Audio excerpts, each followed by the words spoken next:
सिंध जी पहिरीं औरत डॉक्टर सारा सिद्दीकी धी अब्दुल कादिर सिद्दीकी 1906 धारे शिकारपुर में जन्म वरितो। जीअं त संदसि वालिद हिकु उस्ताद ऐं रोशन ख़्याल ज़हन जो मालिक हो, उन करे हिन पंहिंजी न्याणी जी तालीम ते ख़ासि ध्यानु ॾिनो। सारा सिद्दीकी इब्तिदाई तालीम पंहिंजे अबाणे शहर शिकारपुर में वरिती, जंहिंखां पोइ कुंदनमल गर्ल्स स्कूल हैदराबाद मां 1926 धारे मैट्रिक कयाईं। हूअ इहो अरसो हैदराबाद जी गर्ल्स हॉस्टल में रही तालीम हासिल कंदी रही। उन दौर में कुंदनमल गर्ल्स स्कूल जे 500 शागिर्दियाणियुनि मां ही वाहिद सिंधी मुसलमान शागिर्दियाणी हुई। उन खां पोइ सारा सिद्दीकीअ जी लेडी हार्डन मेडिकल कॉलेज दहलीअ में दाख़िला थी वई, जितां हिन 1934 में MBBS जी सनद हासिल कई।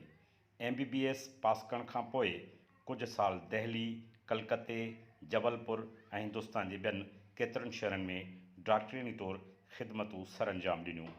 उन दौरान 1939 ईस्वीअ में ॿी महाभारी जंग लॻण करे हूअ कराची आई ऐं डॉक्टरीनी जी हैसियत में अची कमु करणु लॻी। डॉक्टर सारा सिद्दीकी 1946 में लंडन वई, जितां ARSO ऐं FRCO जा कोर्स कयाईं। हिन समूरा इम्तिहान इम्तियाज़ी नंबरनि सां हासिल कया।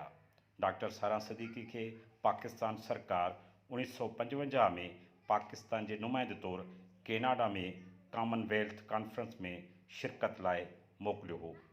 हिन केतिरो अरसो डाउ मेडिकल कॉलेज कराचीअ में हिकु सीनियर प्रोफेसर जी हैसियत में ज़िम्मेवारियूं निभायूं, जितां 1970 में रिटायरमेंट वरिताईं। हूअ मेडिकल कॉलेज खे मंज़ूर करण वारी काउंसिल जी मेंबर रही चुकी हुई। हिन पाकिस्तान में तिब ऐं मेडिकल साइंस जे मौज़ूअ ते मुनक़िद थियल कॉन्फ्रेंस खां सवाइ केतिरनि ई परॾेही कॉन्फ्रेंस में बि शिरकत कई।